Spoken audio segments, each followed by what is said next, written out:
আজকে এই খুশির দিনের পিছনে সকলের খুব কঠোর পরিশ্রম রয়েছে। হ্যাঁ, আজ ছিল এপিএল লিগের ফাইনাল ম্যাচ। আমি খাওয়া দাওয়া করে বিকাল 4:30টায় হাতে গ্লাভস নিয়ে বেরিয়ে পড়ি আজ স্কুল মাঠের উদ্দেশ্যে। আর আমাদের ডিফেন্স এবং আমাদের ক্যাপ্টেন রয়েছে, সবাই যে যার মতো চলছে, কারণ আজ ফাইনাল ম্যাচ। ভাই, আলাদা রকমের একটি এক্সাইটমেন্ট ছিল। যেই হোক, মাঠে ঢুকতে না ঢুকতে দেখি আজ মাঠ এত স্বচ্ছভাবে পরিষ্কার পরিচ্ছন্ন, আর মাঠটা একদম ক্লিন ছিল এবং দাগ দেওয়া হয়েছে, খুব সুন্দর লাগছে। বিশেষ কথা হচ্ছে আজ ফাইনাল ম্যাচ, যেহেতু আগের কোনো ম্যাচ আমাদের ম্যাচ দেখাতে পারিনি, আর আজ ফোন নিয়ে এসেছি বস, আজ ম্যাচ দেখাবোই।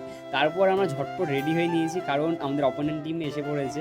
আর যেই হোক, আশেপাশের টিম প্রতিবার এপিএল লিগ হয়, এবারও হয়েছে, আগের বারও আমরা চ্যাম্পিয়ন ছিলাম। দেখা যাক এবার কি হয়। তারপরে আমরা ঝটফট করে মাঠে নামছিলাম, কারণ রেফারিও এসে পড়েছে এবং জাজমেন্ট সকলে এসে পড়েছে। ভাই, আজকের ম্যাচ আলাদা রকমের জোশে হবে, কারণ ফাইনাল ম্যাচ ভাই।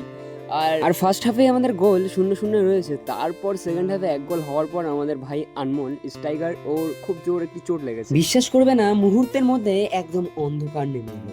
যেই হোক, তারপর বৃষ্টির মধ্যেই আমরা আরও এক গোল দিয়ে 2 গোলে আমরা জিতে যাই। 2-0 গোলে আছে আমরা চ্যাম্পিয়ন। তারপর আমরা ট্রফি নেওয়ার যেই মুহূর্তটা, যে মুভমেন্টটা, বিশ্বাস করে এটা একমাত্র ফুটবলাররাই বুঝতে পারে। এই মুহূর্তটা এতটা হ্যাপি হয়, মানে কি বলবো, কিছু বলে নেই। যে জানাতে ভুলো না কেমন হয়েছে ব্লগটা। দেখা হচ্ছে নেক্সট ব্লগে। Thank you for watching. আর যদি কেউ রাধে রাধে বলতে ভুলো না।